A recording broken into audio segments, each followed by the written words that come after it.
Listo, listo, listo. Hola, ¿cómo estás? Muy buenas noches, son las 20:32 y estamos en vivo aquí en la pantalla de Bravo TV, abriendo nuestra mesa de discusión, reflexión, debate sobre la actualidad que se llama Comunistas. Tenemos muchos temas para tocar esta noche. Volveremos a hablar sobre el trabajoso acuerdo que parece está gestándose en la ciudad de Buenos Aires entre el PRO y la Libertad Avanza. Vamos a detenernos en el paso por los canales de streaming de ayer del presidente de la Nación y su equipo económico, sus monerías, sus gracias, su acto de ventriloquía. Todo eso estaremos revisando en el programa de hoy. Vamos a hablar también de lo que está pasando, lo que puede pasar, lo que dicen que va a pasar con el dólar, lo que dice el gobierno, la respuesta de Cristina a las últimas declaraciones de funcionarios del gobierno en ese sentido, y también vamos a hablar sobre el debate que se ha generado alrededor de la posibilidad de que Cristina emita su voto en las elecciones de octubre en la provincia de Santa Cruz. Además de eso, vamos a detenernos en el caso de una detención injustificada de un militante del PTS en la estación de Constitución. Presento a los camaradas que me acompañan esta noche. Tengo dos regresos estelares de comunistas originales. Uno de ellos, Julián Fava. Bienvenido, Julián. ¿Qué tal, Juan? ¿Cómo estás? Bueno, muchas gracias por la presentación. Muy contento de estar aquí nuevamente en esta mi casa, aquí en Comunistas. Y esperemos que nos acompañe la audiencia. No sé si nos va a acompañar como acompañó la audiencia al streaming del CONICET, ¿no? Y es para celebrar. Se ha hablado mucho de esto, y hay hasta memes incluso, pero celebro que se haya volcado la audiencia, compitiendo además con el presidente de la Nación, con Toto Caputo, ganándole. etcétera, ganándole por amplio margen. Digo, la ciencia y la tecnología pensada en función de un modelo de país, de un proyecto. Y digo, desde el fondo del mar transmitió el CONICET. Además es una buena imagen, es una buena metáfora para señalar el lugar que la ciencia, las universidades, el saber le da este gobierno, ¿no? Desde el fondo del mar hacia arriba. Hacia arriba, así es. Ahí vamos. Saludo a Nicolás del Caño, candidato a diputado provincial bonaerense por el Frente de Izquierda Unidad. Bienvenido, Nico. ¿Cómo estás? ¿Qué tal, Juan? Muy buenas noches. ¿Cómo estás? Bueno, agregar esto, hoy leí una nota en otro medio comunista también, en La Izquierda Diario, un artículo que entrevistaba a Nahuel Farías, uno de los científicos que está allí mostrándonos toda esta investigación impresionante. Y bueno, también contaba cómo se llegó hasta acá, ¿no? Que toda una parte de la formación y de las científicas y de los científicos y del financiamiento a través de las universidades públicas y del CONICET, la importancia. Claro. Y bueno, la verdad que está muy, muy bueno. Y saber también las consecuencias que traen los ajustes, ¿no? En el CONICET y demás, frente a algo que, bueno, él comentaba algo de que esto no se había explorado con la magnitud que se está haciendo ahora, ¿no? Claro. No, claro, con los recursos tecnológicos con los que se cuenta en este momento. Y que el barco después se va. O sea, claro, estaría bueno, dice él, tener estos recursos permanentemente, ¿no? Claro. Pero bueno, no hay recursos e inversión para desarrollar la investigación científica en este caso, ¿no? Definitivamente. Saludo a otro de los originales a mi izquierda, es psicoanalista, es Sergio Zabalza. ¿Cómo estás, Sergio? ¿Todo bien? Muy bien, Juan, contento de estar aquí. Buenas noches, camaradas. Hoy es 1 de agosto. Se cumplen 8 años de la desaparición seguida de muerte de Santiago Maldonado. Desde ya, en democracia, la desaparición seguida de muerte, de acuerdo a nuestro pasado, no puede ser obviada. Pero hoy por hoy es fundamental recordarlo porque tenemos una continuidad en la política represiva. De hecho, la ministra de Seguridad responsable de la desaparición y seguida de muerte de Santiago es la actual ministra de Seguridad, cuya política represiva hoy es escandalosa. De hecho, ha producido 2 heridos de suma gravedad, Pablo Grillo, que apenas salvó su vida, y hoy por hoy padece serios problemas neurológicos, y de la pérdida de un ojo de Jonathan Navarro. Todo esto en el marco de una política autoritaria. Me gusta pensar que estamos ante una dictadura del mercado, un régimen nazi-fascista amoldado a las actuales condiciones que impone la cultura digital. Santiago Maldonado se había unido a la lucha por los mapuches, por la recuperación de sus derechos que están en la Constitución Nacional. Todo lo que está haciendo este gobierno en materia represiva y en otras también es anticonstitucional. El protoloco, me gusta llamar, que impone Patricia Bullrich es anticonstitucional. Es decir, que estamos sometidos a una... estamos en peligro.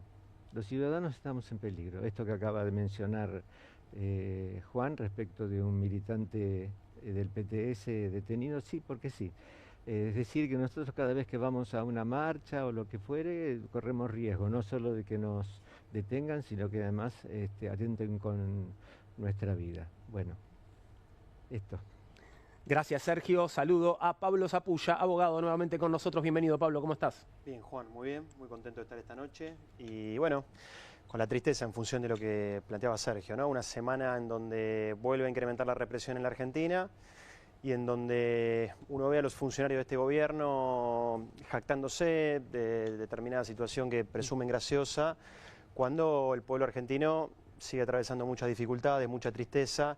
Y la verdad que las imágenes del miércoles son muy dolorosas, ¿no? Insistimos con la necesidad y la importancia de que tratemos de disminuir los índices de violencia en la Argentina. No se sabe dónde pueden terminar estas cosas, Juan. Así que bueno, tendremos un lindo espacio de debate para continuar profundizando sobre estos temas. Claro que sí, y saludo finalmente a Patricia Urones, primera vez con nosotros, candidata a senadora provincial bonaerense por Política Obrera. Bienvenida, Patricia, ¿cómo estás? Muchas gracias, buenas noches. Gracias por invitarme, buenas noches a ustedes también. Y bueno, espero tener un lindo debate, una linda mesa acá. Bienvenidas tus opiniones sobre todos los temas que vamos a tocar y empezamos ya con el primero y tiene que ver con las declaraciones de referentes del Ministerio de Economía, el ministro de Economía y su equipo. El ministro restó importancia a las recientes tensiones en el mercado cambiario y aseguró que se trata de episodios ya conocidos durante su gestión. Esto lo hizo anoche, ¿no? Cuando visitó el canal de streaming Carajo y luego pasó también al canal vecino, Neura, la puerta de al lado. No es nada que no hayamos vivido durante este gobierno, afirmó al recordar que en febrero y julio del año pasado el dólar también se había movido con fuerza. Según planteó, el fenómeno responde a un riesgo cuca que lleva a algunos actores a cubrirse, pero no representa una amenaza macroeconómica estructural, y también sostuvo que el movimiento cambiario de estos días no es algo que los preocupe. ¿Podemos escucharlo? Creo que lo tenemos en pantalla y podemos escuchar lo que decía con respecto a esto. Ahí va. Habla, pero que nosotros de hecho estamos trabajando en eso, que es, va a haber venta de activos por miles de millones de dólares. Vamos a vender, digamos, muchos de los activos del AVE y eso va a generar un ingreso de miles de millones de dólares. Va a haber licitaciones, como por ejemplo las centrales hidroeléctricas en el corto plazo, donde el Estado recaudará 400, 500 millones de dólares. Van a haber también privatizaciones, o sea, la forma en que acumulamos reservas la decide el gobierno nacional y son, como dijimos, diferentes formas. No es necesariamente que el tipo de cambio tenga que ir al piso de la banda, ¿sí? No estaba hablando ahí del riesgo cuca, pero hablaba de cómo van a hacerse de dólares. En todo caso, bueno, parece que van a vender todo lo que se pueda vender, es lo que llegué a entender, ¿no? Rematar el Estado, que es una historia que ya conocemos en la década del 90. Acá este hombre no puede hablar de que esté generando dólares de manera genuina, por producción, por exportaciones, simplemente rematando el Estado para poder mantener la política de miseria y de hambre que vienen sosteniendo desde apenas asumieron el poder. Sí, a mí me parece, digo, que tira la pelota afuera un poco, ¿no? Porque es verdad que esto que vos decís de que si fuera por ello avanzarían en las privatizaciones, privatizar todo lo que se pueda o lo que queda. Ahora, tengamos en cuenta que este crédito de 12.000 millones de dólares del fondo ya se lo fumaron en poquísimo tiempo, en distintas maneras de fuga de capitales. Por lo tanto, esta inestabilidad cambiaria que estamos viendo tiene que ver con inconsistencias del propio plan y que no le creen ni los propios. A ver, si el JP Morgan dijo, me voy del carry trade, porque no confío o no está claro, espero hasta después de las elecciones, no está claro que tenga la fortaleza este gobierno para aplicar las reformas de fondo, como la reforma laboral, previsional, ¿no? También el tema jubilados, que vos señalabas que obviamente la represión de todos los miércoles, brutal, y tienen que hacer una reforma previsional para profundizar toda esta situación de precariedad que viene habiendo y de ajuste a los jubilados. Entonces, digo, esto que está diciendo trata de ocultar esta situación. El campo, es más, el campo, las patronales agrarias adelantándose al momento en el cual volvían a aumentar las retenciones, liquidó, tuvo una liquidación récord en julio, récord. Es decir, a pesar de todo eso, bueno, él dice que igual en otra parte dice que acumularon, Caputo dice que compró algo de reservas, ¿no? Entonces, bueno, me parece que esa inestabilidad cambiaria tiene bastante que ver con esto y teniendo todo el apoyo político de Estados Unidos con 2.000 millones más que le da el fondo. Entonces digo, esto va a estar cruzado por estos elementos que hacen a la economía, ¿no? Porque ahora inclusive hay que ver cuánto de esta liquidación de las cerealeras, de las patronales agrarias, hay que ver ese ritmo, dicen que va a bajar mucho. Y después hay que ver en función de las elecciones también, ¿no? Muchos pueden empezar a retirarse y le quedaron muchos pesos, este tema de los bancos, ¿no? Quedaron muchos pesos dando vuelta y eso es lo que quisieron absorber con una tasa enorme que encarece el crédito y profundiza aún más la caída del consumo y afectar a sectores enormes de los trabajadores, ¿no? Y en eso también se basa, me parece, buena parte de la obediencia que más o menos a nivel social está teniendo este gobierno. Digo, en algo que decía Nicolás recién y que también traía Sergio, en el nivel de planchar la economía, en el nivel de endeudamiento de las familias, en el nivel de vivir a crédito, de vivir con un horizonte muy inmediato. Hay una suerte de planificación de la miseria muy minuciosamente orquestada por esta gente. A pesar que yo coincido que hay cantidad de desavenencias en las que su modelo económico no cierra por ningún lado. En la planificación cotidiana, los tipos especulan con un lenguaje que tiene que ver con el dólar, con subbajar el dólar, con mantener dentro de las bandas, etcétera, etcétera. Pero no obstante ello, los precios van subiendo. Eso se va trasladando a precios. Y también en estos días vamos a tener un aumento del subte en la Ciudad Autónoma de Buenos Aires, un aumento del transporte en el AMBA. Es decir, y el combustible. El combustible, exacto, que eso impacta también, indirectamente luego va a impactar en los precios. Con una novedad que no entendí, pero YPF parece que va a dejar de comunicar los aumentos que hace a principio de mes. Claro, sorpresas.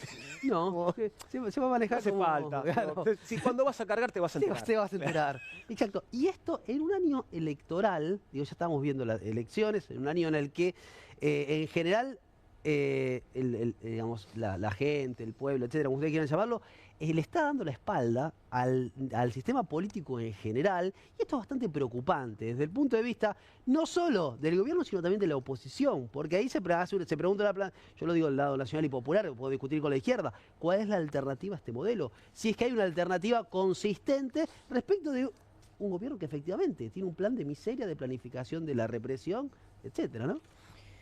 ¿Hay una alternativa a este gobierno?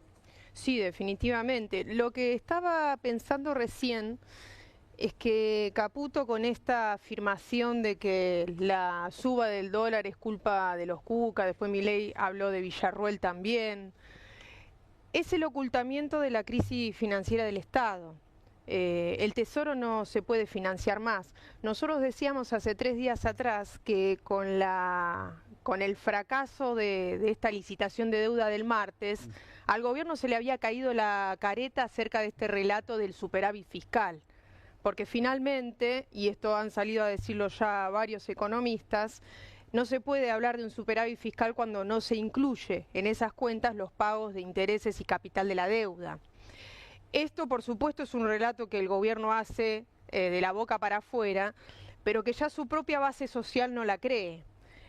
Acá se marcó recién al JP Morgan, el martes fueron los bancos, que no renovaron 3 billones de los 10 billones que había que renovar de deuda, y esto significa que ellos se juegan a que esto termina en una cesación de pagos y que hay un default muy cercano. Este es el motivo por el cual sube el dólar. Y no tiene nada que ver con todas las elucubraciones que el gobierno hace sobre las conspiraciones de la supuesta oposición. Lo que me parece que también es muy importante de esto que revela la suba del dólar es que el gobierno ha fracasado totalmente en los objetivos que se puso y él mismo es el futuro protagonista de una hiper, porque la crisis financiera del Tesoro es la antesala de la hiperinflación y la hiperinflación es la antesala de la rebelión. Porque cuando suben todos los precios de la manera en la que lo estamos viendo esta semana y los salarios no suben o esas subas están por debajo de la inflación, los trabajadores no les queda otra que salir a protestar como ya lo están haciendo. Claramente. Pablo. Mira, Juan, me parece que en un contexto electoral como el que estamos atravesando hay que poder ser muy claros con un acierto que ha tenido el gobierno de Javier Milei, tiene que ver con haber detenido la inflación en la Argentina, o por lo menos en la inercia que se venía construyendo. Y me parece que con esto hay que tratar de no tener dobleces porque si no, parece que permanentemente estamos tratando de elaborar construcciones narrativas que vayan solamente en contra y a favor de determinados intereses partidarios. Ahora, en lo que también tenemos que ser claros es cuál es la foto que en paralelo tiene la Argentina mientras hay una situación de la inflación que se va controlando. Y si me permitís, quiero leer algunas cifras. 155.194 puestos de trabajo se perdieron en la Argentina desde que asumió Javier Milei. Los dos rubros que más han sufrido este impacto fueron los rubros de la construcción y de la industria.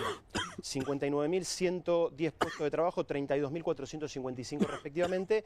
Y no mencioné al Estado, donde fueron despedidas 50.000 personas. Claro, desde 50.000 ñoquis, sí. Asumió Javier Milei. En promedio, el salario formal ha tenido una caída del 9,3% respecto de la inflación. Y en relación a esto que decía Julián hace un ratito, no solamente van a haber aumentos en el transporte, en AMBA del 3,6%, sino también en las telefonías celulares y en la medicina prepaga del 3 y 2% respectivamente. Últimos datos para cerrar este análisis. Las deudas en las tarjetas de crédito de las familias argentinas y sobre todo de la clase media vuelve a darse una práctica que se había olvidado hace mucho tiempo y lo cierto que muchas de las familias hoy en Argentina utilizan la tarjeta de crédito, sobre todo el día 20 en adelante del mes, para tratar de saldar los alimentos. 7.000 millones de dólares los argentinos compraron a través de Home Banking dólares desde el 11 de abril cuando salimos supuestamente del cepo. Con esa plata que justamente se esfumó en función de parte de la deuda que seguramente también ingresó en la Argentina. En materia de turismo, 2 millones de personas salieron en función de esta situación del dólar, pero solamente 1 millón de personas ingresaron a la Argentina. Es decir, hay un déficit de 1 millón de personas en turismo y esas personas que se fueron gastaron el triple de lo que se invirtió acá en turismo en la Argentina. Y está caro, pero esa plata se fuga y se gasta afuera. Por último, hemos visto esta semana el anuncio por parte del Ministro de Economía de una reducción de las retenciones en la búsqueda desesperada de conseguir dólares. Si disminuyen las retenciones, el gobierno va a tener que aumentar el ajuste para equilibrar el déficit y mantener la recaudación. Entonces la pregunta que hago es, ¿sobre quién va a pesar ese ajuste que va a tener que hacer el gobierno? ¿Qué se te ocurre? Bueno, Sobre los trabajadores. Sobre los trabajadores, sobre los jubilados, posiblemente, que es lo que venimos viendo que también se traduce en violencia. Bueno, son aspectos para poder analizar conjuntamente también. Sin duda. Bueno, hubo reacción de Cristina a lo que fueron estas declaraciones de ayer, tanto del ministro Caputo como del presidente Javier Milei. Después nos vamos a detener en esto, vamos a ver algunos fragmentos de lo que fue el paso por los canales de streaming de ayer, de tanto de Milei como de Caputo, pero esto es de hoy, de Cristina. Che Milei, bueno, ya esta clásica forma de comenzar sus tweets cuando dialoga a través de redes con el presidente. Che Milei, campeón. Aquí guiño también a la frase de Toto Caputo, ¿no? Comprá campeón. ¿En serio que todo marcha de acuerdo al plan? TMAP, es así la boludez que escriben los tuiteros que Karina dejó afuera de las listas, ¿no? Picante, Cristina. Tuviste que pagar tasas de interés arriba del 65% y ni así conseguiste que te renueven la totalidad de los vencimientos en pesos. Tenés los salarios pisados, las jubilaciones por el suelo, aumentan los despidos y las suspensiones y cierran fábricas, pymes y comercios. En abril el Fondo Monetario te dio 12.000 millones de dólares y vos decías que ibas a bajar el dólar a 900 pesos y que ibas a dolarizar a 911. ¿Te acordás, no? Ahora te van a dar 2.000 millones más, pese a que no juntaste las reservas que te pedían, y así y todo, ayer el dólar te cerró a 1.385 pesos. Otra vez, para que no se te siga disparando el dólar, tuviste que salir corriendo a modificar los encajes bancarios, aumentándolos al 40%. Esto es de hoy, Esto sucedió hoy, ¿verdad? O sea, elegís encarecer el crédito sin que te importe reventar la actividad económica aún más de lo que está. ¿Cómo era lo que decías, economista experto en crecimiento con o sin dinero? Que el problema era el gasto y que con superávit todo se resolvía. Sigue Cristina, hoy no hay ni reservas ni inversión, el consumo se desplomó y el verdadero problema del país sigue siendo la falta de dólares agravada por el feroz endeudamiento a partir del gobierno de Mauricio Macri y la fuga de capitales. El famoso plan motosierra fue en realidad una motosierra brutal para el bolsillo de los argentinos. Mientras tanto, los dólares vuelan al pago de deuda, al colchón, al exterior o a los amigos del poder. El carácter bimonetario de la economía argentina es una realidad más presente que nunca. Y a vos y al Toto Caputo lo único que se les ocurre es ir a un streaming a echarle la culpa a la amiga de Videla, tu vicepresidenta, y a los cucas. ¿Ves que sos un presidente muy cobarde?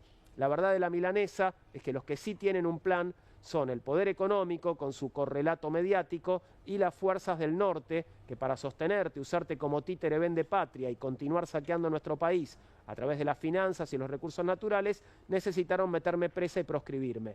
No es una visión conspirativa de la historia, es mucho más sencillo, hay que escuchar lo que dicen y ver lo que hacen. Eso sí, fíjate Milei, porque cuando no le sirvas más, te van a tirar al basurero de la historia. Postdata, leí que en el streaming dijiste que vas a ser reelecto en el 2027. Te quiero comentar que determinados adminículos se usan una sola vez y luego se tiran. Bueno, creo que le está fuerte, diciendo ¿no? preservativo. Me ¿no? parece que sí. Sí. Fuerte. En fin, bueno, no sé en qué de todo lo que dice Cristina coinciden, en qué disienten.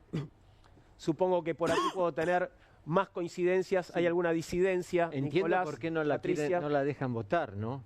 Bueno, Para ahora empezar. vamos a la discusión sobre el voto de Cristina, Sí. ¿no? Eso es otra Hay discusión. algo en lo Pero con que- respecto a los señalamientos Sí. de Cristina. Yo hay algo en lo que estoy de acuerdo con lo que dice Cristina y es efectivamente que hay algunas fuerzas foráneas, como se decía otrora, que están sacando pingües ganancias con el estado actual de la Argentina.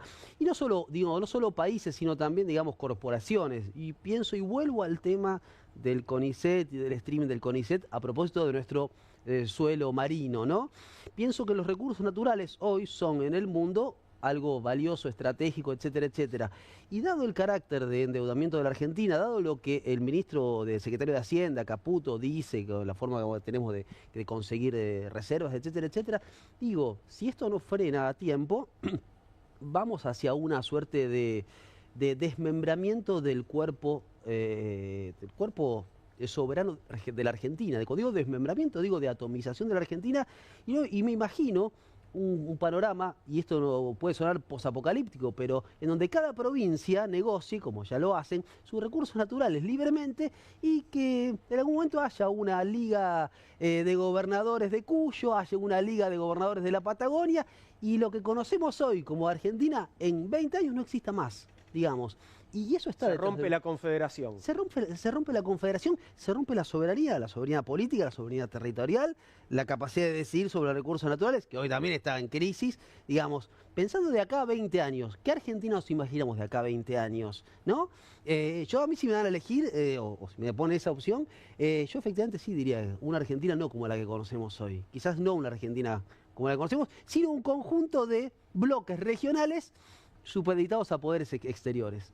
Bueno, un poco lo que dijo el nuevo Lamelas. el nuevo embajador Lamelas, Por eso. refiriéndose a esto que vos señalabas, Claro. ¿no? Me parece que digo, hay cosas que uno puede decir, son señalamientos que tienen que ver con el plan del gobierno, con lo que está pasando.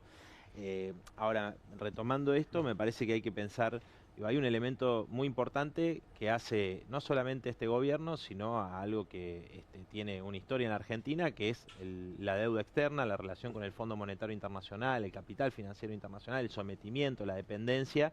Y me parece que para pensar hacia el futuro, desde el punto de vista de los intereses de las mayorías trabajadoras, tenemos que decir, bueno, hay que empezar por el desconocimiento soberano, por el no pago de esa deuda fraudulenta que se sigue agravando ahora con estos nuevos créditos que le dan a Milei, que son apoyo político directamente, y que tienen el objetivo de beneficiar a los especuladores que hacen la bicicleta financiera, se van, saquean nuestras riquezas, es decir, que generan los trabajadores y las trabajadoras, y no podemos disponer de esos recursos para planificar, desde nuestro punto de vista, ¿no? Como socialistas, la economía en función de los intereses de las grandes mayorías. Lo mismo sucede con los bancos, ¿no? Que también los bancos ganaron con todos los gobiernos. Entonces, obviamente, nuestro señalamiento, a diferencia de lo que puede plantear Cristina Kirchner o el peronismo, ¿no? Que recordemos, el gobierno de Alberto Fernández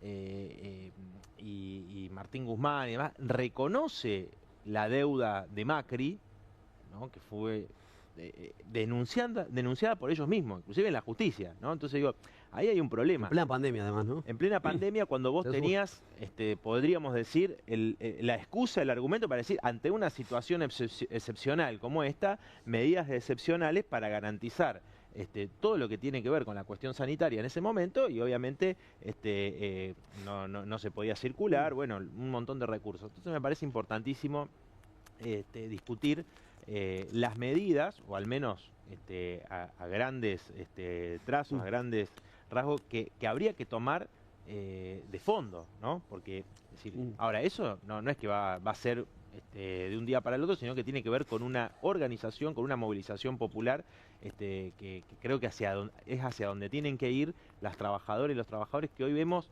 que están resistiendo, ¿no? O sea, hay una resistencia enorme que obviamente queda a veces, desde muchos sectores se dice, bueno, pero ¿por qué no explota esto? ¿Por qué Milei? Bueno, hay muchos que jugaron para que esto no pase, teniendo minoría en el Parlamento. Digo, nosotros lo vimos, estábamos ahí y de repente veíamos, che, pero estos que estaban de este lado pasaron para acá. Y ahora también se pasó para el otro. Entonces decíamos, che, bueno, tiene que ver con que el gobierno fue generando estos monobloques o bloques amigos, etcétera, que los fue usando para sacar sus leyes, digo, porque tiene una minoría muy, muy marcada.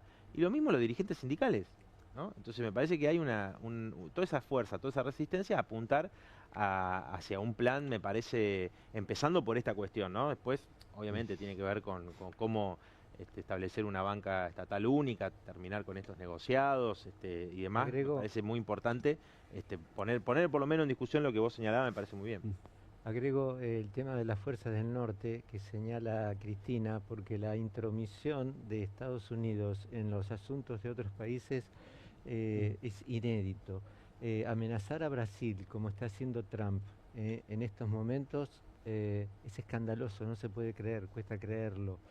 De la misma forma... Mezclando cosas que no deberían mezclarse, ¿no? Mezclando cuestiones políticas con los negocios, en este caso el intercambio comercial. Exactamente, ¿no? Y objetando la decisión de la Corte Suprema respecto de Bolsonaro, nada menos. Dicen, no, si lo meten a Bolsonaro preso, entonces nosotros 50% de... bueno, ni hablar de lo que está sucediendo en Gaza, que esto es un horror para toda la humanidad. Realmente es como para preguntarse todos los días quiénes somos, qué somos, en qué nos estamos transformando. Hay una hambruna. Hemos leído un posteo de alguien que decía muy bien, en los campos de concentración nazis, llevaban a la gente para ducharse y sacaban gas de las duchas. Acá convocan a la gente a buscar comida en las plazas y los tirotean. ¿Qué diferencia hay? Esto es un horror. Estamos señalo porque está muy bien hablar de nuestro país, pero si nos olvidamos de la situación geopolítica, no vamos a entender esto que traía Julián a propósito del embajador Lamelas y sus charlas pretendidas con los gobernadores y demás. Evidentemente, sí, el plan es desmembrar frente a esto y la cuestión es si la clase política supuestamente comprometida con el bienestar del pueblo argentino está a la altura o no de las circunstancias. Pablo. No, y sumo a lo que decía Sergio, el fallecimiento de Francisco, ¿no? Como aliado geopolítico de un proceso que un poco venía siendo contrahegemónico a el avance de estos imperialismos genocidas que hoy estamos viendo. Algunas reflexiones respecto a lo que preguntabas al principio, Juan, ¿no? ¿En qué cuestiones podemos estar de acuerdo y en qué cuestiones no? Me parece que, si bien es cierto que estamos en un contexto, insisto, electoral, y donde lo que se va a plebiscitar es estos 2 años del gobierno de Javier Milei, me parece que el peronismo, insisto, tiene que abandonar esta práctica de solamente abordar caracterizaciones y ver de qué manera proponemos salidas en términos políticos a los problemas que hoy tienen los argentinos. Y bueno, para debatir con Nicolás, solo a los fines de darle un poco de condimento al debate, desde el peronismo estamos de acuerdo con la función social de la tierra. De hecho, el artículo 38 de la Constitución Nacional del 49 me parece que en términos normativos ha sido el antecedente más potente en esos términos. Después muchos sabemos cómo ha terminado la vigencia de ese instrumento jurídico. Y sí creo que de la deuda nos tenemos que hacer cargo. Hay un pueblo argentino que votó el gobierno de Mauricio Macri en un principio, ahora el de Javier Milei. Me parece que el debate tiene que ir respecto de quién tiene que pagar esa deuda. Y los que se tienen que hacer cargo de pagar esa deuda fueron los que se enriquecieron con esa fuga, fueron los que se enriquecieron con esas definiciones políticas y no que la tenga que pagar el pueblo argentino, pero quizás sí, para plasmar la diferencia, honrar el compromiso que ha asumido el gobierno del pueblo argentino, que fue votado constitucionalmente. Ahora, hay que hacer votar a los que la tienen. El tema, hacer pagar, perdón, a los que la tienen. Ahora, eso en general no tiene mucho éxito. ¿Puedo agregar un elemento nada más? Y ya la dijo la compañera. Sí. No, digo, hay en el derecho internacional lo que se conoce como las deudas odiosas, que se han declarado, se han desconocido, porque tienen que ver con endeudamientos donde el que presta la plata sabe que el otro no va a poder pagar. Es decir, es un fraude absoluto. Por eso nosotros planteamos el desconocimiento. Obviamente, no solamente tiene que ver con el problema de la deuda, sino que de los responsables, ¿no? De los que se enriquecieron. Pero hay hasta en el derecho internacional una figura que nos ampara para plantear el desconocimiento de deudas que ya se ha visto a lo largo de la historia que son totalmente fraudulentas. Y en el caso de la deuda que se le otorgó al gobierno de Mauricio Macri, estuvo por encima de la cuota que Argentina debería haber recibido por su participación en el Fondo Monetario Internacional como país que es miembro. En ese sentido también se puede dar una discusión respecto de, bueno, te podemos pagar hasta acá, el resto vos claramente lo diste con una finalidad política, como están dando estos créditos, ¿no? También allí hay una cuestión, que el FMI violó sus propios protocolos internos, ¿no? Teniendo en cuenta que quien escribe es nada más y nada menos que Cristina Fernández de Kirchner, a mí me da la sensación de que ella escribe como si no hubiera sido parte de la política de este país y de las decisiones estratégicas de la Argentina en los últimos 25 años. Acá bien se dijo que hubo una renegociación de deuda anterior que fue en plena pandemia, en el 2020, del ministro Guzmán, su pollo al principio, en el medio de necesidades de la población desesperantes. Esa negociación fue muy criticada desde el punto de vista de que no había existido realmente, como el gobierno lo decía en ese momento, una real quita de capitales, los intereses finalmente no se habían más que pateado, pero eran intereses que estaban por encima de lo que en ese momento pagaban otros países en ese mismo momento. Perdón, te interrumpo. Terminó generando, de hecho, una grieta dentro del mismo de la coalición de gobierno, ¿no? Adentro mismo generó una crisis hacia adentro del PJ que después se procesó en los meses subsiguientes y explotó, me acuerdo, en las intermedias de 2021, cuando ella habló, cuando escribió acerca del papel de Guzmán y el problema de los salarios. Pero lo que quiero decir es, el gobierno de Cristina durante el gobierno de Fernández, en donde ella fue la vice, y luego en sus gobiernos, ella fue una pagadora serial y ella lo reivindicó así.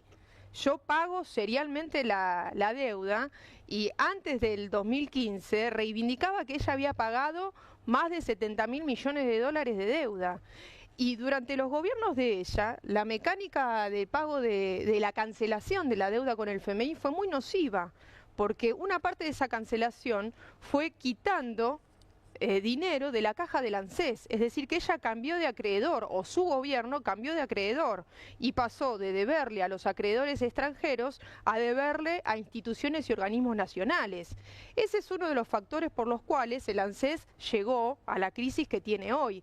Entonces ella no puede hablar en forma tan relajada del problema de la deuda como si ella no fuera parte de esta política de pagar religiosamente una el pago del deuda. FMI de 10.000 millones de dólares o 12 millones de dólares cuando se expulsó a los miembros del FMI que estaban aquí en el Ministerio de Economía, a los que teníamos en la Argentina. ¿Fue durante el gobierno de Néstor Kirchner o de Cristina? Ahora no recuerdo. Está bien, con ese mecanismo 2006, Néstor Kirchner. con este mecanismo, claro, mecanismo que yo te comento, claro. es decir, utilizar las riquezas de las arcas del Estado para pagar, en ese caso del Banco Central, después lo fue con el ANSES, con el Banco Nación, con plata de organismos nacionales. Finalmente, la lógica que termina siendo siempre la misma, la utilización de la riqueza nacional para el pago a grandes fondos de inversión y grandes organismos financieros internacionales.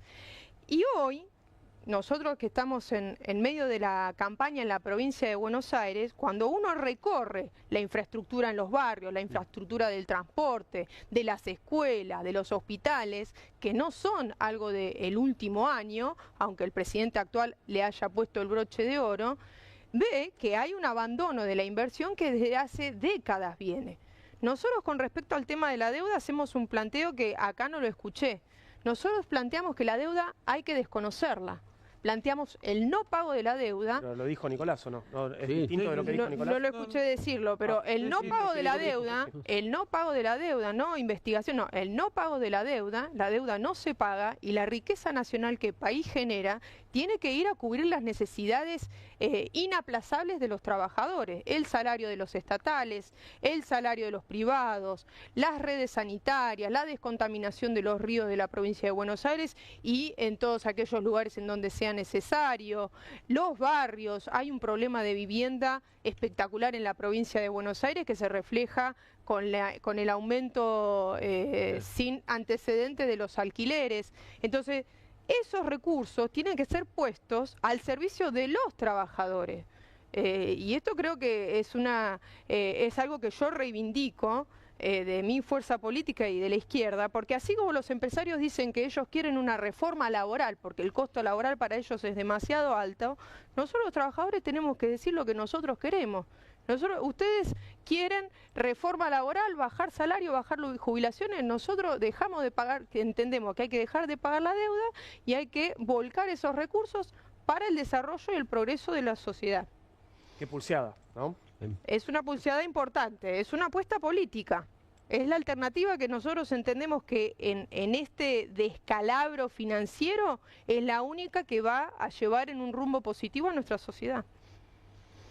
Mientras tanto, Cristina, ¿votará o no votará? Tenemos varias cuestiones sobre Cristina en el día de hoy. Vuelve a estar en el centro de la escena por más de un motivo y se abre ahora esta discusión. Cristina Fernández de Kirchner en otro frente de batalla judicial, esta vez por su derecho al voto. Su posibilidad de sufragar en las elecciones legislativas será definida por la Cámara Nacional Electoral tras la apelación del fiscal Julio César Zárate contra una decisión previa del Juzgado Federal de Río Gallegos que la había mantenido en el padrón. La expresidenta de la Nación está condenada en la causa Vialidad a 6 años de cárcel e inhabilitación perpetua por administración fraudulenta. Bueno, ¿qué dicen las normas? ¿Puede votar Cristina? ¿No puede votar Cristina? ¿Por qué no debería votar o por qué sí debería votar?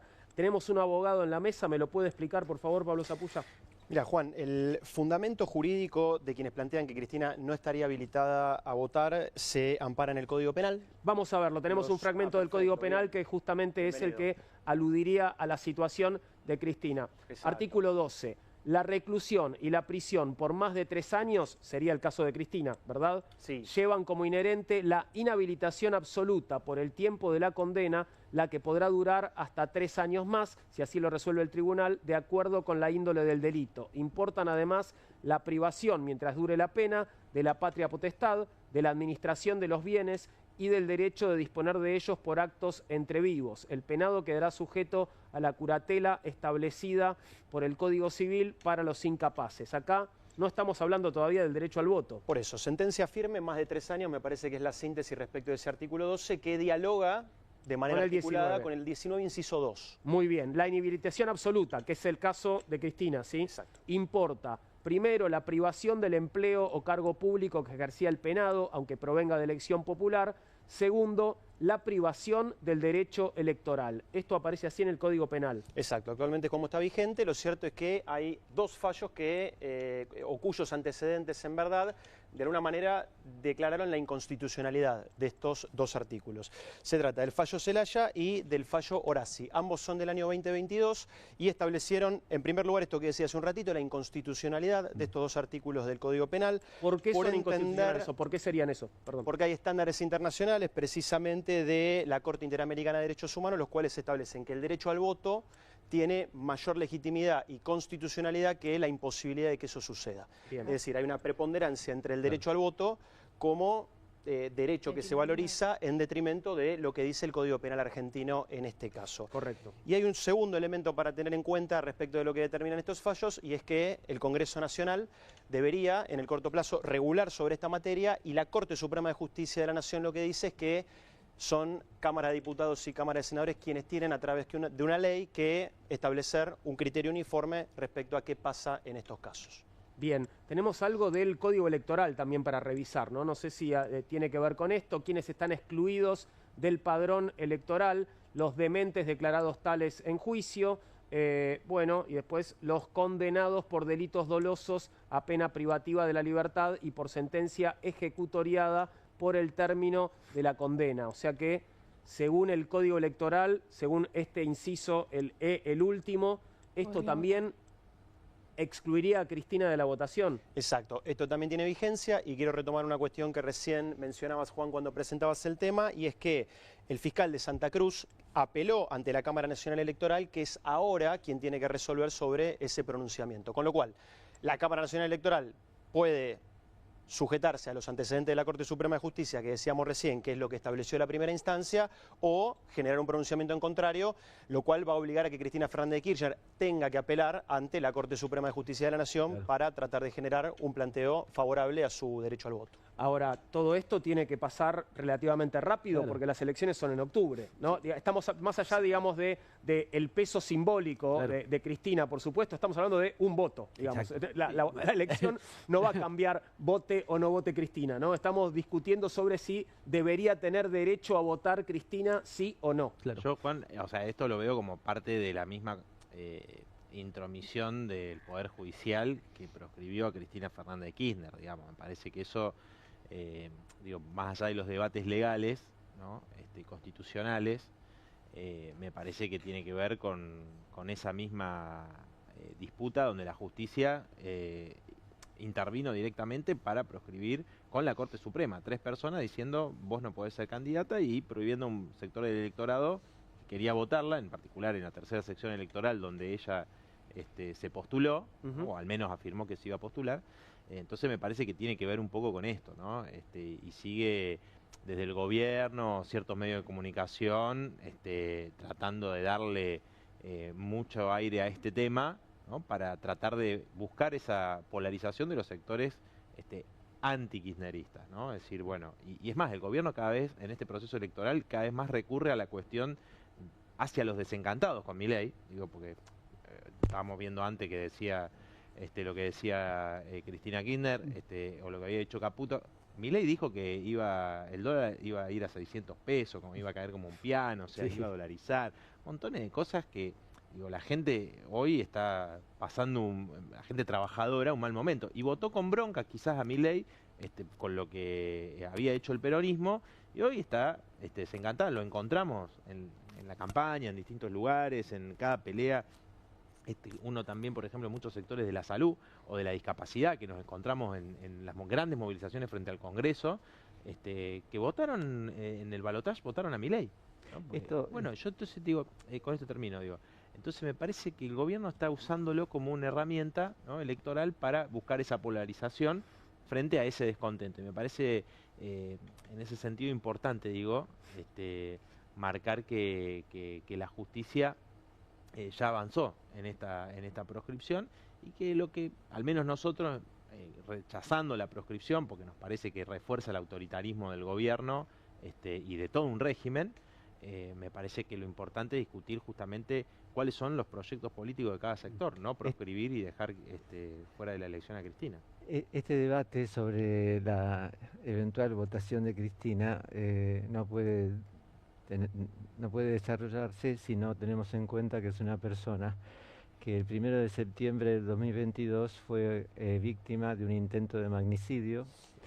Y me gusta trazar como un arco entre esa fecha y el 10 de junio de este año, cuando la Corte Suprema de Justicia, con 3 ñoquis que la componen, declaró la proscripción y la condena tras un juicio escandaloso, absurdo, ridículo, lleno de irregularidades. Uno se pregunta, ¿por qué? ¿Por qué tanto encono contra esta persona, que además es una mujer y esta condición de género es ineludible si no entendemos muchas cosas de esta política? Y es que Cristina Kirchner enfrentó a los poderes corporativos de esta nación como nadie. Basta mencionar la ley de medios y todo lo que hizo Clarín, las mentiras, las infamias de Clarín, La Nación, contra Cristina Kirchner. Néstor Kirchner efectivamente terminó la deuda con el Fondo Monetario y cuando terminó su gobierno 2015, de Cristina Kirchner en 2015, el mejor testigo de lo que era la deuda externa en ese momento es un ministro de Macri, Nicolás Dujovne, que dijo: un gobierno extravagante que dejó al país sin deuda. Y a las familias sin deuda, Perdón, te acoto, ya está de vuelta en la televisión, ya volvió a ser un comentarista de la realidad, como si tampoco hubiera tenido nunca nada que ver con lo que estamos pasando, en uno de los canales que mencionaste. Claro. Exactamente, sí. Entre otras cosas que hizo Cristina, que no se la perdona, es la recuperación de las AFJP. Absolutamente. Y, por supuesto, de manera consecuentemente el beneficio que esto trajo para los jubilados y para cientos de miles de personas que se pudieron jubilar. Por eso la quieren matar. La bala no salió, pero el fallo sí. Y bueno, ahora no la quieren dejar votar por estas razones. Con una complejidad extra, ¿no? Hay una complejidad, como diría, logística, ¿no? En este eventual voto de Cristina en Santa Cruz, que es que ella está detenida en la ciudad de Buenos Aires, ¿no? Y debería trasladarse a Santa Cruz para votar. Digo, ¿en qué condiciones, bajo qué condiciones de seguridad y de control debería realizarse esto? Bueno, preguntas que tengo para las que no tengo Por otro lado, respuesta. yo quería preguntarle a Pablo respecto del estatuto de que están privados de la libertad, porque yo tengo entendido y él ha escuchado notas y los medios hegemónicos decir, en los pabellones de las cárceles gana el kirchnerismo. Salvo, decían eso, yo recuerdo la época de Cristina. Pero votan, no hacen encuestas. ¿Cómo es? Eso quiero saber. ¿Quiénes están habilitados a votar? Porque supuestamente los presos tienen el derecho a votar y se vota en las cárceles. ¿O Lo no que leíamos recién en el Código Penal no indicaba eso, pero ¿cómo es? O he sido estafado, como tanto, por los medios hegemónicos. No, yo también tenía esa comprensión de que y también que en los pabellones de lesa humanidad ganaba el macrismo en su momento, ¿no? ¿Sería una encuesta o acaso por eso genocidas votan? También votan los genocidas. Claro, por eso. Sí, lo cierto es que se vota en las cárceles. Es cierto que no todos están encuadrados en el artículo que mencionamos un ratito. Los que sí están encuadrados no tienen la facultad de poder ejercer el derecho al voto. Y si te tengo que contestar por qué gana el kirchnerismo en las cárceles, yo recuerdo que era eso es cierto, pero también es porque, bueno, la organización que se desarrolla dentro de esos lugares en términos más políticos, bueno, tiene una implicancia o una ligación directa con esos intereses partidarios. No, yo pensaba que de alguna manera la intención esta de prohibir el voto también es de alguna manera consecuente con el mismo fallo proscriptivo. El fallo proscriptivo, que es en la polémica en la que nosotros hemos entrado, le quita los derechos políticos. Nosotros nos posicionamos a favor y en defensa de los derechos políticos. En este caso, también es la misma situación, es la defensa del derecho al voto. En el caso del gobierno es por el contrario. Acá la proscribió, lo coherente dentro de la línea del gobierno sería que evite la votación. Si permitiera la votación, entraría en contradicción con el fallo anterior que la proscribe. Claro. El derecho político es una unidad, no lo podés partir para esto sí, para esto no. Claro. Entonces el gobierno, para sostener esta coherencia, digamos, entre muchísimas comillas, debería trabajar para que Cristina no vote. Para ser consecuente, sí, Claro. debería sostener hasta el final esta posición. Y yo creo que el kirchnerismo ha sido débil en la respuesta que dio al fallo de la Corte, porque negoció después del fallo, que era un miércoles, al final se adelantó, se preparaba una movilización.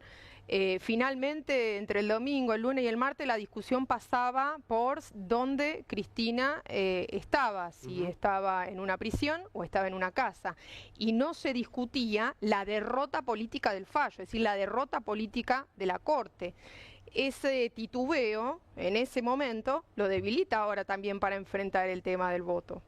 Es una limitación que han tenido. Por ahí hubo un nivel de respuesta por parte de la militancia y por parte de la gente de a pie a la Plaza de Mayo que fue notable. El día que salió la voz de Cristina, esos 12 minutos u 8 minutos, por parte de la gente de a pie, de la militancia, hubo una respuesta hacia Cristina realmente de agradecimiento y de apoyo.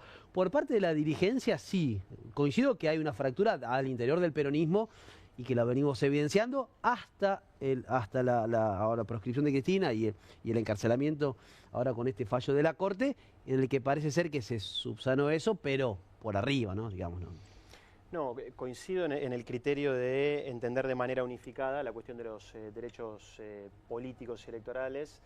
Se me ocurre que el fundamento que podrían utilizar quienes están en contra en realidad tiene que ver con que al haber una administración fraudulenta, que es lo que entiende la justicia, Cristina no podría estar dispuesta a ejercer cargos públicos, que eso no tiene vinculación directa con el derecho al voto, pero bueno, solo a los fines de incorporar una argumentación. Dos cosas bien pequeñas para cerrar, sí. Juan, si me permitís, pero a mí me parece que Cristina ha tenido el acierto con un hecho simbólico concreto que fue no haber dado el quórum para votar al hijo como juez de la Corte, que me parece que eso le hubiese permitido hoy no poder estar proscripta.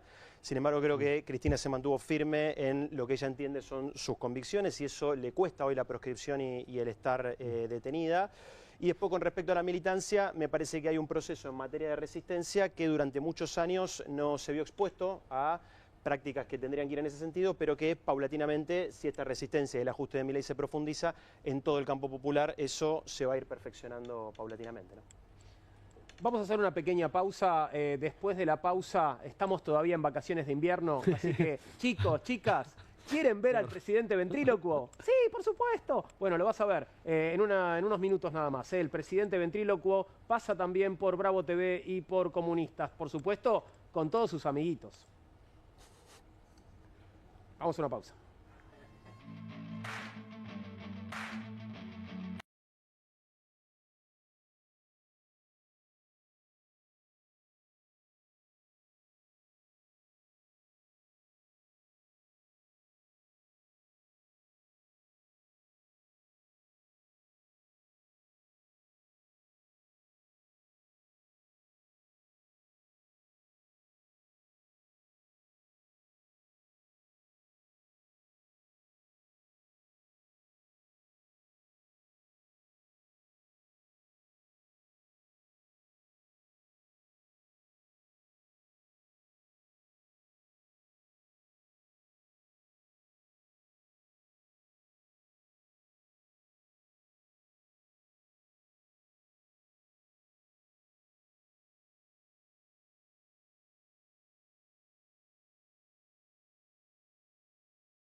21 y 29, último bloque de Comunistas esta noche, y antes de entrar en lo mejor, lo que querés ver del paso por los canales de streaming del presidente y el ministro de Economía anoche, vamos a referirnos a lo que sucedió en Constitución. Allí estamos viendo imágenes. La Policía Federal detuvo durante la tarde de ayer a un militante del Frente de Izquierda que repartía volantes en el hall central de la estación de trenes de Constitución para la campaña de las elecciones legislativas bonaerenses, que tiene a Nicolás del Caño a la cabeza de la lista por la tercera sección electoral.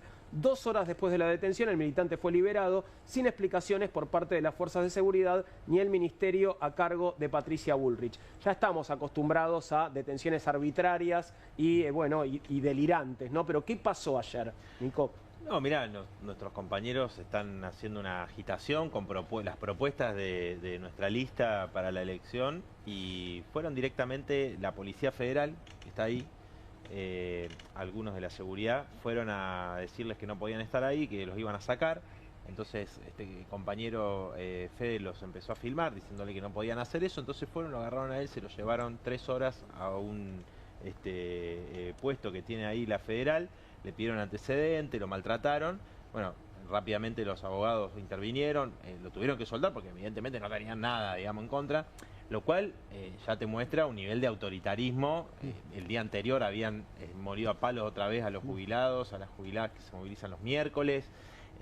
Y esto, digamos, también trae a colación lo que sucede con la campaña electoral de la provincia de Buenos Aires, que es la privatización de la política directamente, donde los partidos que pertenecemos a la izquierda, otras fuerzas también, si vos no tenés ningún espacio cedido por el Estado para hacer spot de 12 segundos, tampoco estamos diciendo, no, en todos los medios, o sea, absolutamente todos, radios, televisión, todos los medios de comunicación, bueno, realmente llegás mucho menos, claro, ¿cierto? Nosotros no tenemos recursos de los empresarios que bancan a otras fuerzas políticas, o el aparato que utilizan de las intendencias, el gobierno nacional, provincial. Entonces la única forma que tenemos es con la campaña pulmón que hace nuestra militancia, toda la gente que simpatiza, que está en cada una de las luchas, en cada una de las peleas, y que para nosotros es un orgullo, obviamente, que toda esa gente que trabaja inclusive en pluriempleo, ¿no? Como muchos laburantes, tenés que hacer, lo contaban los choferes de la UTA la otra vez, después de manejar el bondi 9 horas, tengo que hacer V porque no me alcanza, ¿no? Cuando pedían 2 millones de básico para el salario de ellos, que creo que lo que debería ganar cualquier laburante como mínimo, ¿no? Ahora, ¿desde cuándo volantear es un delito? Claro, esto es un delirio más. ¿Qué pasó? ¿Qué puede inventarse para detener a una persona que está repartiendo volantes y conversando con la gente en el hall de una estación? El argumento, si lo podemos llamar de esa manera, espacio público. Bueno, justamente, el espacio público es donde se difunden ideas políticas en una campaña electoral. Eso decían, ¿no? Como que estábamos usando el espacio público para hacer política. No está bien eso, no es para eso. No, pensaba que esta es la campaña de La Libertad Avanza en la provincia de Buenos Aires. En la tercera sección ¿quién encabeza la lista de La Libertad? Comisario. Un comisario, hecho famoso por hacer propaganda de la brutalidad policial. Claro. Es la campaña de Patricia Bullrich y la salida política que propone Patricia Bullrich a la crisis social que tenemos en la provincia de Buenos Aires. Es el reforzamiento de las fuerzas de seguridad en el aparato del Estado. Acá tenemos una intromisión de la Policía Federal en una campaña política. Esto es totalmente coherente con la política que se está dando o que se quiere dar.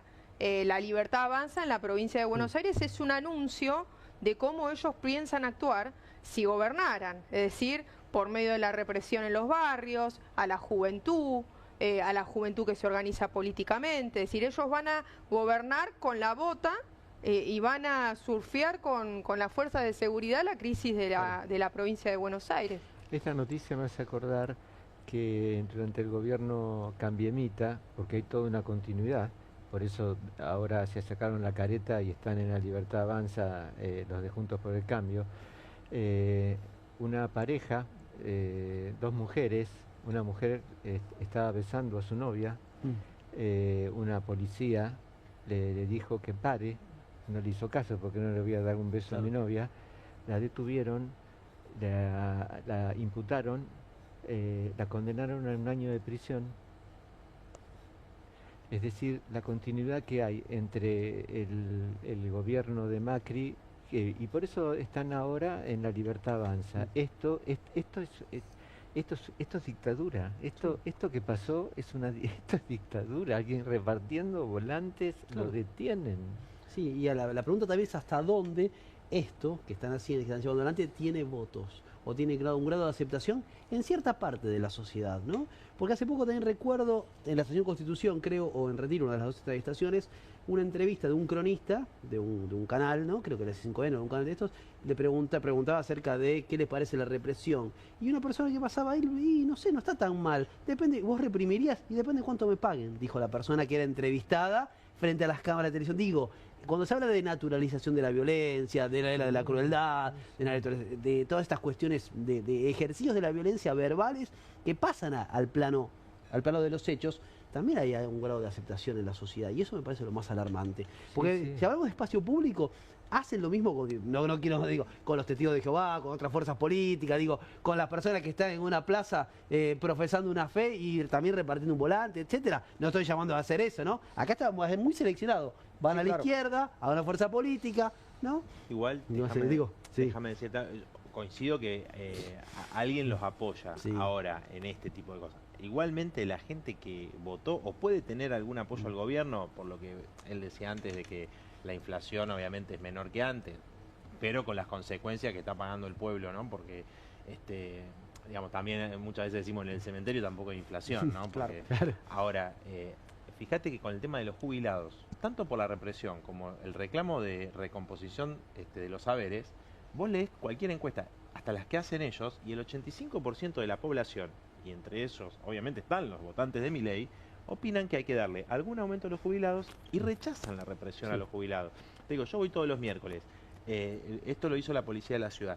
Desde hace varios miércoles, se ve que hicieron muchas encuestas, lo que hace Bullrich es poner a los policías detrás para que no estén con los jubilados. Bueno, desplegando, pone igual centenares, pero digo, hay un rechazo, yo creo mayoritario a estas cosas. No quiere decir que no apoyen en otras cuestiones. Sí, tal vez tiene que expresarse de una forma más vehemente y más clara, ¿no? Ese rechazo que vos decís es generalizado, pero no se estaría notando tanto. Pero fíjate cuando fueron los dichos de Davos, ¿no? Como desde la Asamblea de Parque Lezama, autoconvocada, ¿no? Y distintos sectores, organizaciones de la comunidad LGTBIQ+, se autoorganizaron y convocaron una movilización multitudinaria, y también ahí.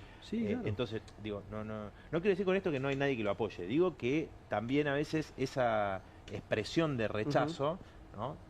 Hay un tema con lo que pasa por abajo y lo que pasa con los dirigentes, ¿no? Que toda esa bronca y esas luchas no están... Es urgente que el rechazo sea más visible y más fuerte, ¿no? Eso me parece que está claro. Claro, pero digo, es difícil. Vos decís, muchos laburantes, yo te nombraba la UTA antes. Bueno, pero lo hacen contra la conducción. Los docentes de la provincia de Buenos Aires salieron a reclamar a Kicillof que la paritaria no les alcanza, porque los salarios de los docentes bonaerenses son de los 4 peores del país, y los que hicieron paro les descontó el día. Y hicieron paro, obviamente, con el aval de un sector de los UTEBA, porque el oficialismo de Baradel está con Kicillof. Bueno, les descontó el día de paro. Una locura. Si me permiten, perdón, pero yo prometí algo, le prometí algo a los chicos y no quiero faltar a mi promesa, así que no corresponde. Vamos a ver al presidente ventrílocuo y mucho más, por supuesto. Milei ofició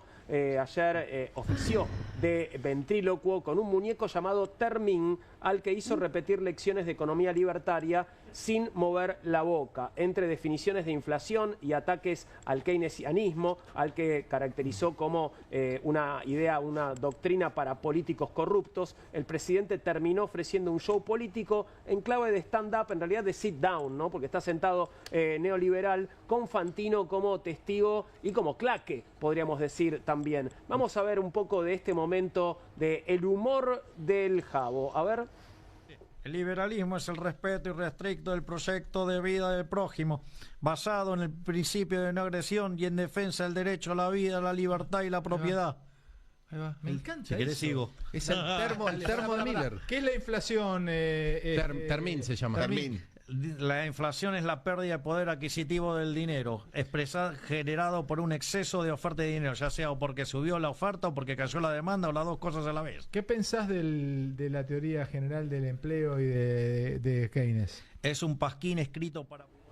Bueno, no sé, la verdad es que mirando hacia atrás, también tuvimos un presidente que a las 2 de la mañana, cuando estaba haciendo esto, Milei chateaba. Sí. Tuvimos otro que a las 7 de la tarde paraba todo para empezar a ver Netflix. Entonces, digamos, la vara quedó ya un poquito baja. Pero me quería detener en la definición que da con su pequeño Muppet Javier Milei del liberalismo, porque él dice, cuando empieza a describirlo, basado en el principio de no agresión. Sí. Que la verdad que es un principio que Milei no respeta, creo que en ningún momento. No estaría pasando, ¿no? No estaría siendo consecuente con sus ideas. No, Juan, vos no entendés. El principio de no agresión corre para los argentinos de bien. Ahí está. Claro. Ahora, hay una contradicción en ese mismo programa. Él quiere caerle simpático a los niños y en el mismo programa, decreto que mantiene la situación de miseria de los trabajadores del Garrahan, que es un hospital pediátrico. Claro, entonces, yo no sabía cuál es el decreto que firmó, porque tengo este paso. ¿Querés que lo veamos? Lo vemos primero porque en una escena digna de sátira política el presidente interrumpe la entrevista con Alejandro Fantino para firmar a cámara y sin aviso un decreto presidencial, y la frase con la que le da la explicación a Fantino también es muy simpática. Veámoslo, por favor. Gaby, la última. Ahí tenés las jubilaciones que tenés. Bueno, sí. Mario, querido. Uy, ¿dónde? Tengo que firmar un decreto. ¿Antes de las 12? Dale. ¿Vos me estás hablando? ¿Sí? Tiene que firmar un decreto antes de las... ¿Qué está pasando, boludo? ¿Qué está pasando? Estamos al aire. Pregúntame a mí. ¿Qué necesitas saber? ¿Qué está pasando? ¿Qué necesitas saber? Pero vos dices que salió porque tiene que firmar un decreto antes de las 12. Lo dijo él. Tronco, escúchame. Es histórico esto. Está pasando. Se está firmando un decreto al aire. Otros disparates para explicar la inflación. Tronco, ¿te puedo preguntar una vez para, mírame. Porque estamos en vivo. Yo ya no sé no sé ni siquiera lo que está pasando. ¿De verdad me decís que salió para firmar un decreto? Dale. Ahí está, ahí vuelve. Vení, Tronco. No, ahora entro con el... bueno. El coso. Se lo hizo un oyente, el cuadrote. Y le damos al termo. Pero yo ya no sé dónde estoy viviendo, hermano. ¿Vos te diste cuenta que tuviste a economía? No, yo ya... Acá. ¿Qué? Maravilloso. Tenía que firmar un decreto. ¿De verdad me decís que tenés que firmar un decreto antes de las 12? ¿Ya lo firmaste? Sí, electrónicamente. Sí, ya está. Sí, lo firmé electrónicamente. ¿Y de qué era el decreto? ¿Te puedo preguntar? No importa. No, está bien. Yo no puedo creer. Y sí, man, ¿qué querés? Yo la gótica, presidente, loco. ¿Querés comer una... Ahora sabés que pedí unas pizzas. ¿Querés venir a comer unas pizzas arriba? No. Te va. Yo no puedo creer. ¿Viste el regalo que vio? No vio nada. Ah, no, tengo un regalo. Tiene tronco. Algo y quedé, no, pará. No digas. Pará, estamos escuchando, perdón, pensé que no, ahí estamos. ¿Cuál es el decreto? En medios de hoy salió que el decreto que él está firmando en ese momento es el del aumento, la homologación del aumento a los trabajadores del Estado, y entre ellos incluía a los residentes. Ahora, el aumento que él da es de un 1,2% por mes de acá a 6 meses, que ha sido muy criticado por los trabajadores, incluso sospechosa el aumento por 6 meses, cuando se venía aumentando mensualmente. Muchos trabajadores dicen, si tenemos en cuenta que hay proyección de una posible devaluación, nosotros vamos a quedar agarrados con un aumento del 1%. Ya ese aumento está por debajo de la inflación proyectada, pero además anuncia otro saqueo al salario de los trabajadores. Y ese aumento es otro anuncio de que el gobierno quiere liquidar al Garrahan, porque ya con los salarios actuales que tienen los trabajadores se van, en muchos casos, a trabajar a otros lugares porque el salario no les alcanza. Es decir, que en un mismo programa él intenta caerles simpáticos a los chicos y en realidad lo que... Yo no creo, me parece que era un juego de adultos, el de ese muñeco, no había chicos mirando, gracias a Dios los chicos estaban mirando otra cosa. Sí, ¿qué ibas a decir, Pablo? No, mira, Juan, hay que cuidar a la política como herramienta, como instrumento. Me parece que esto no es gracioso. Hace un ratito caracterizábamos la situación macroeconómica desde distintos enfoques y lo mal que la está pasando un enorme porcentaje del pueblo argentino. Me parece, por más de que el gobierno intente tapar el sol con las manos y monte estos shows represivos que está haciendo cada semana, nosotros analizábamos la semana pasada el informe de la Comisión Provincial por la Memoria, ¿no? Solo en los primeros 6 meses del año 2025 hubieron más represiones que en todo el año 2024. Y esto se da en un contexto en donde, en paralelo, se agudiza la situación social, la crisis social en la Argentina, lo cual nos permite inferir la hipótesis de que, a mayor gravedad social, mayor aumento de la represión. Y lo que hay que poder entender con mucha claridad, y esto sí ya más de un enfoque del derecho y anclado en otros antecedentes históricos, es que el rol del Estado de Derecho es contener la deriva represiva.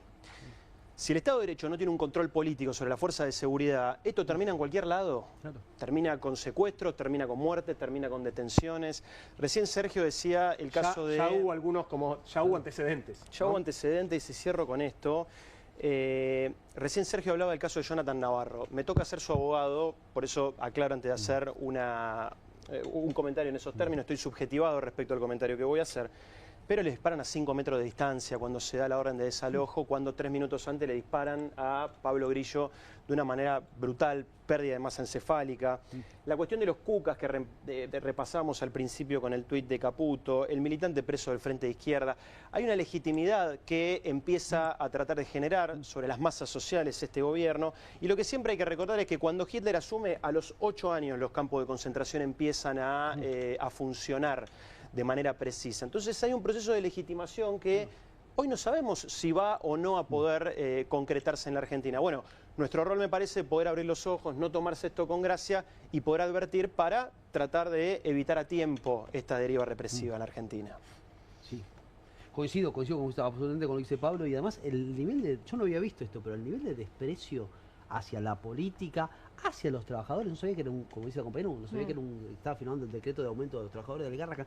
Y le preguntan qué decreto firmaste, no importa. Sé, el nivel de desprecio y de violencia que muestran en esta escena de Javier Milei. Principio de no agresión. Principio de no agresión. Están a un nivel inaudito, Sí, yo insisto con esta suerte, insisto con lo que decía Pablo también, la suerte de legitimar un discurso de violencia, de odio, de persecución política, ¿no? Que eso tenga apoyo en la población, digamos, la peligrosidad. No, y retomo algo que decía Sergio al comienzo, digo, ¿no? Milei, porque esto realmente genera mucha bronca, ¿no? Esto es bien de casta, digámoslo así, ¿no? Por fuera de lo que le está pasando a la mayoría del pueblo argentino. Pero además, algo que decía Sergio al principio, o sea, Milei es uno de los pocos presidentes que apoya a Netanyahu y al genocidio en Gaza. O sea, hasta Trump dijo que financió el genocidio, porque financian a Israel, dijo que había hambruna en Gaza. Entonces, quiere traer al genocida de Netanyahu a la Argentina, ¿no? El 9 de agosto va a haber una movilización muy importante, a la que me parece que tenemos que convocar a que todos estemos ahí diciendo Argentina está con Gaza. No en nuestro nombre, y de ninguna manera ese asesino genocida tiene que pisar nuestro país, y ningún aval. Digo, porque me parece eso, ¿no? La violencia, decía Juan al principio. Bueno, y está apoyando nada más ni nada menos que este genocidio, donde, insisto, quiere transformar a Argentina en el último reducto que apoya al Estado de Israel en este genocidio, en esta hambruna, utilizando el hambre como método de terror, de tortura, ¿no? Entonces, por supuesto que es un gobierno que puede ir a una deriva represiva muy superior. Ahora, también creo que hay fuerzas de muchos sectores que no... que hay con qué derrotar a este gobierno, ¿no? Por eso a veces, digamos, en eso no coincidimos con distintos sectores del peronismo, cuando dicen esperar al 2027 y demás. Bueno, ya lo vimos cuando estaba Macri, ¿no? Que decían esperemos el 2019, y después vino Alberto Fernández. O sea, el tema es cómo plantear una organización, una movilización para derrotar a este gobierno, y obviamente plantear una perspectiva que abra camino a un juicio político. A una perspectiva favorable a las mayorías, que creo que es, como decíamos antes, desconociendo la deuda, etcétera, y me parece que para eso vamos a tener el apoyo de muchos pueblos del mundo que también están siendo explotados y oprimidos en el día de hoy, ¿no? Y el genocidio en Gaza, digo, ha generado una movilización inesperada, quizás por muchos, de estas ultraderechas del mundo, donde han salido, bueno, en el propio Estados Unidos, enfrentando represiones brutales en las principales universidades, en Francia, en el Estado español. Bueno, ha sido bueno, en Gran Bretaña, muy importante, ¿no? Coincido, Pablo, que esto no es para reírse, es más bien patético, ¿no? Es como, si querés, tragicómico, pero tenemos más, porque en un momento el presidente, ustedes saben cómo fue esta secuencia, ¿no? Tenías en un canal vecino, literalmente vecino, en el canal de al lado, a el equipo económico dando una entrevista. Un rato después, Milei va a darle la entrevista o el conversatorio con Fantino. Y en un momento, los del equipo económico que estaban en el canal de al lado pasan a Neura y entonces están ahí, participan de la entrevista y se produce este paso de comedia que vamos a compartir. Fíjate lo que pasaba. También. Así que realmente no está muy claro. Está bueno que se la vuelva a preguntar. ¿El dólar está intervenido? ¡Flota! ¡Flota! ¡El dólar flota! ¡Flota! Y la tasa también.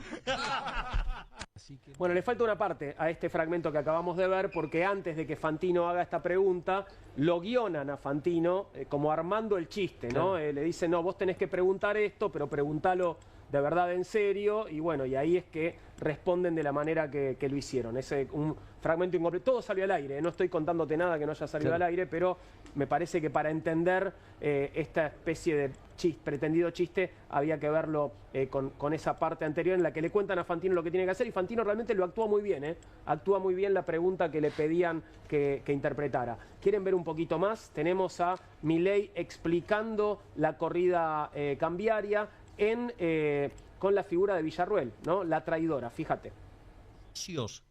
Del Estado en el señoriaje. El año 2023 fue el mejor año de los bancos. Tomaban la plata de los depósitos y se la prestaban al Banco Central. No laburaban de bancos. Y en el medio eran cómplices de la estafa a todos los argentinos. Ahora tienen que laburar de bancos. Quiero cerrar. Mientras que Pablo y Santiago armaban esta operación, en ese mes se armó un bolsón de liquidez. En ese bolsón de liquidez, digamos, la traidora dio lugar a una cesión ilegal para que nos rompan el equilibrio fiscal. Eso generó ruido y habilitó una corrida. O sea, una caída en la demanda de dinero, un ataque especulativo. Pero tu genealogía entronca ahí, empieza con lo de Villarruel ahí.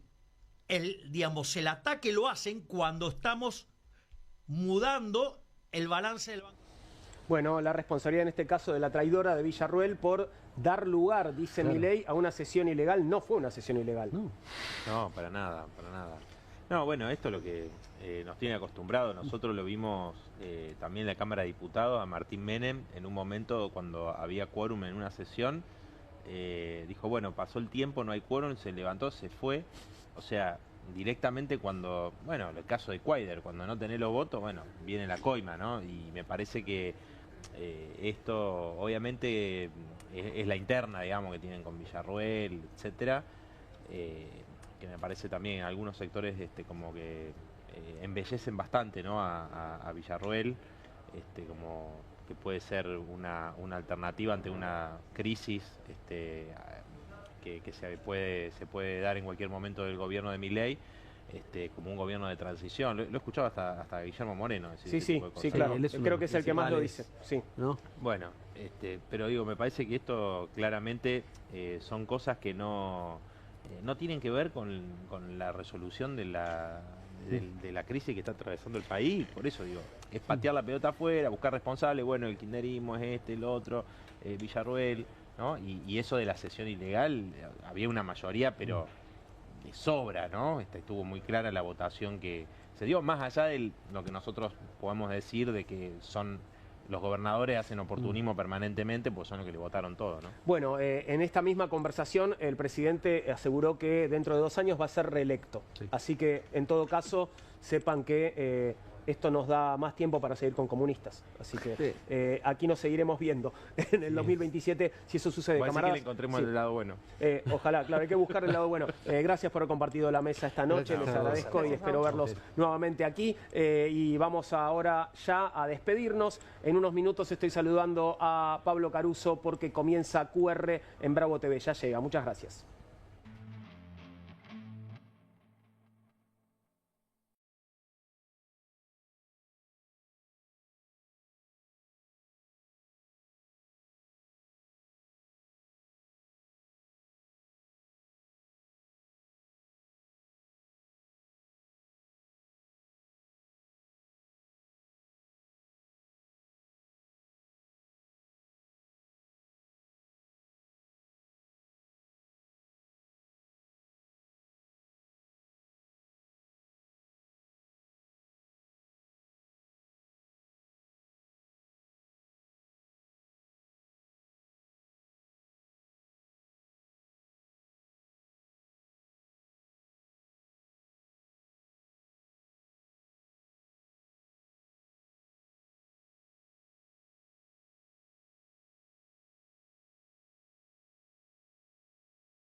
exactamente las 10 de la noche. Momento de saludar a Pablo Caruso, el pase entre comunistas y QR, que ya comienza. ¿Cómo estás, Pablo? Buenas noches. Hola, Juan. Buenas noches. ¿Cómo estás vos? Muy bien. Escucho aplausos, Sí. están aplaudiendo. Sí.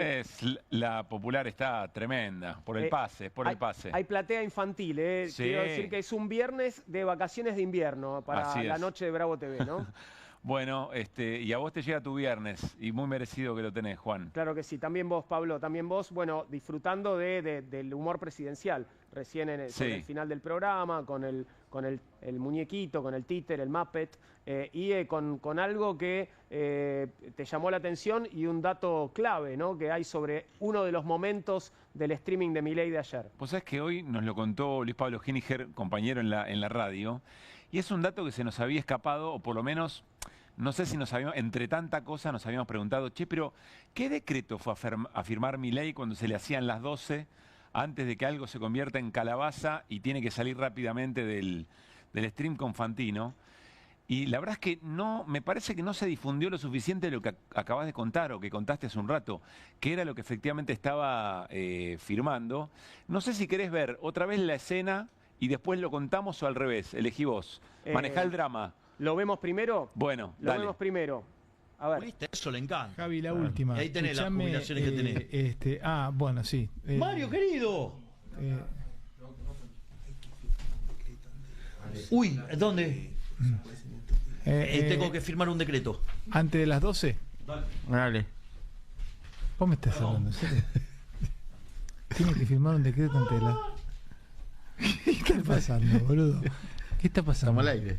Pregúntame a mí. ¿Qué necesitas saber? ¿Qué está pasando? ¿Qué necesitas saber? Pero vos dices que salió porque tiene que firmar un decreto antes de las 12. Lo dijo él. Tronco, escúchame. Es histórico esto, ¿no? Está pasando. Se está firmando un decreto al aire. Otros disparates para explicar la inflación. Tronco, ¿te puedo esperar una vez descartados... Mírame. Porque estamos en vivo. Hay que ver yo si ya es no verdad, sé ni sé ni siquiera lo que está pasando. ¿De verdad me decís que salió para firmar un decreto? Dale. Ahí está, ahí vuelve. Vení, tronco. No, ahora entro con el... bueno. El coso se lo hizo un oyente, el cuadrote. Y le damos al termo. Pero yo ya no sé dónde estoy viviendo, hermano. ¿Vos ¿Esto es realista? ¿Vos te diste cuenta que tuviste a economía No, rosada yo ya... acá? ¿Qué? Maravilloso. Bueno, esto es realidad virtual. Tenían que firmar un decreto. ¿De verdad me decís que tenés que firmar un decreto antes de las 12? ¿Ya lo firmaste? Sí, electrónicamente. Sí, ya bueno. está. Sí, lo firmé electrónicamente. ¿Y de qué era el decreto? ¿Te puedo preguntar? No importa. No, está bien. Yo no puedo creer. Y sí, man, ¿qué querés? Ciudad Digo, gótica, presidente, boludo. loco. ¿Querés comer una... Ahora sabés que pedí unas pizzas. ¿Querés venir a comer unas pizzas arriba? No. Te va. Escuchá, no puedo creer. ¿Viste el Y sí, regalo? ¿qué que querés? dio? Le pregunta a Fantino qué es ese decreto que firmaste. No importa. Yo pensaba que era que estaba despreciando el valor o el contenido del decreto, pero ahora pienso en realidad que prefería no contarlo. Claro, ¿No? pero sin duda que prefería no contar, porque lo que fue a firmar es el aumento para trabajadores del Estado y también, entre otras cosas, para los trabajadores y trabajadoras del Garrahan, con un aumento hasta agosto menor, iba a decir menor al 2%, apenitas un poco más arriba del 1%. Es decir, está condenando otra vez al atraso salarial a trabajadores del Estado en función de lo que viene pasando con la inflación y también a los laburantes del Garrahan. Por eso no lo cuenta. Porque no sé si es que le da algo de vergüenza o elegía no dar motivos para que después estemos hablando de esto eventualmente. Pero hay un desprecio generalizado en toda la escena. Juan, Sí. La verdad es que creo que esto no se difundió lo suficiente. No, sin duda, y está este otro detalle de que es ahora el aumento, es ese aumento miserable del que hablas, pero que está anunciado para un periodo de 6 meses, ¿puede ser? Claro, hasta agosto. Claro, agosto, ¿cómo? Perdón, no, es de acá, desde agosto. Desde agosto. Claro, 6 meses para adelante. 6 meses para adelante. Hasta noviembre, me dice Guido Bambini. Entonces no, son menos de 6 meses, Es un poco menos. Pero bueno, claro, uno podría ser un poco suspicaz y es un aumento miserable que te doy e incluso hasta después de la devaluación que voy a hacer, ¿no? Sí, o aunque no la haya eventualmente, o si la hubo ahora, Claro. en todo caso, ¿qué es lo que eso ocurre? Pero hay un destrato general por ese tema, primero porque no quiere contarlo. En un momento se escuchan risas por detrás, es decir, un acto de estas características, con ese valor institucional, es hecho un poco a las apuradas. Yo creo que Fantino en un momento pensó, me está pasando lo de Jonathan Viale, me vienen a intervenir la entrevista, algo está pasando. No se trataba de eso, era un peor todavía. Igual hubo un momento en el que la entrevista fue intervenida, pero Sí. con el acuerdo total de Fantino, porque era una suerte de paso de comedia. Sí, Viste ahora que lo eso- vamos a repasar también, porque ahí hay un mensaje político muy fuerte. Pero yo insisto, eso que el presidente casi se olvida de firmar, eso que el presidente se ríe. y Eso que cómo le lo trae hace, Mario, ¿quién será ese Mario, no? Y entre las pizzas que podemos ir a comer arriba, aparece el aumento del laburante del Estado. O sea, no sé, dice tantas cosas, Juan, pero yo insisto, cuando lo vi, me acordé lo que me dijo mi compañero, que no lo habíamos terminado de incorporar en el programa a la tarde, y me pareció, por eso lo estamos haciendo ahora, que había que reforzarlo, porque creo que no quedó claro eso, ¿no? Le puso más interés, más entusiasmo y más ganas a jugar con el Muppet que a contar de qué iba un Sin decreto dudas. que estaba firmando como presidente, porque trabajo de presidente, man. Claro, man, tenés razón. En fin, Pablo, que tengas un Bueno. muy buen fin de semana, gran programa primero y un muy buen fin de semana después. Gracias, Juan, y éxitos mañana, ¿eh? Gracias, buenas noches. Gran